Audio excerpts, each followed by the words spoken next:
So this is my makeup for recap number one, which focused on chapters, I believe, 1, 2, and 15.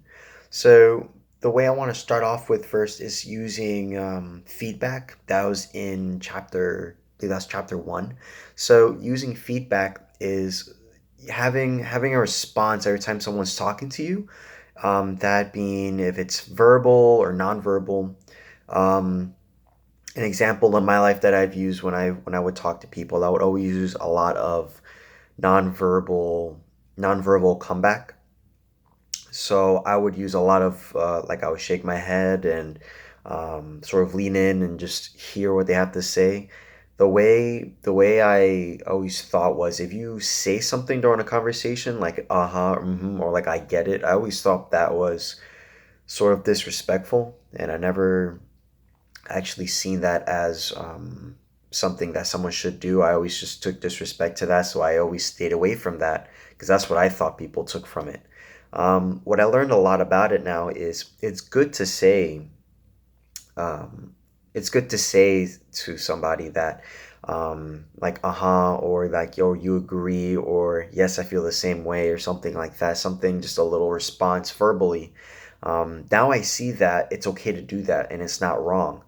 And what I'm going to do in the future is I'm going to try to apply that in some of the speeches I use. So I'll use like an or an to just a verbal response to see if maybe they get a different response than they do when I use a nonverbal response, like nodding my head, just to test it out and see how that is.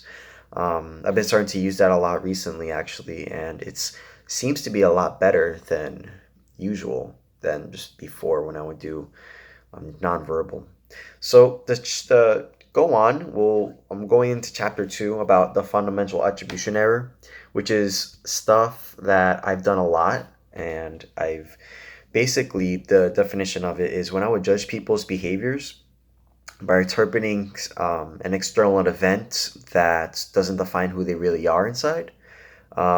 So, for example, when I'm at McDonald's, every time I order, I always get somebody who's really rude and really upset, and it would always make me feel like they're just rude and upset people outside of work, and I would just feel really sad for them almost. And it's not really something I should have done. I really shouldn't judge people just because maybe they're having a really bad day, or maybe something happened with a customer that happened previously that they just got really upset and then they just transfer that on to me. Um, it might not be that they're rude and angry people because of that. So because when I learned this term, I actually learned that maybe people just aren't rude like in McDonald's in this situation. Those McDonald's workers are just not rude, and after work maybe they're just having a bad day, and I've seen that a lot. And what I'm going to do in the future is just to understand or not to judge who they are or just anybody who has a really bad time. I'm not going to judge them. I'm just going to try to understand maybe there's something that happened before to why they're upset or why they're acting a certain way, instead of just judging that they're just that person just because that's who they are.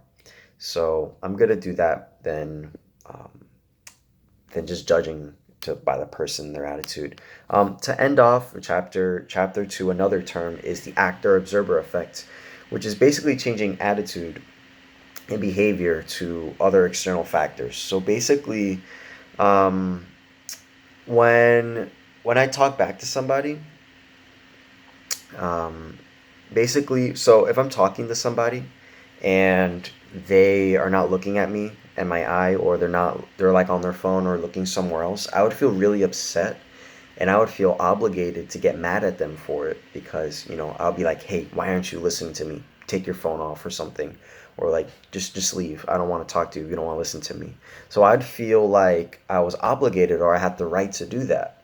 And what I realized is that's what I did before. What I see now is I shouldn't do that because it's more valuable than to listen to somebody, or it's more valuable for me to say what I have to say. And if they don't listen, that's okay. But I should never lose my temper, no matter what happens.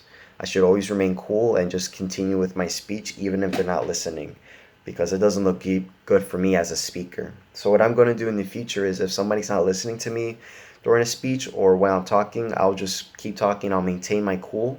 Um, I just won't show that in the way I speak, or the way I perceive myself. And I'll just keep doing that speech and you know complete my job.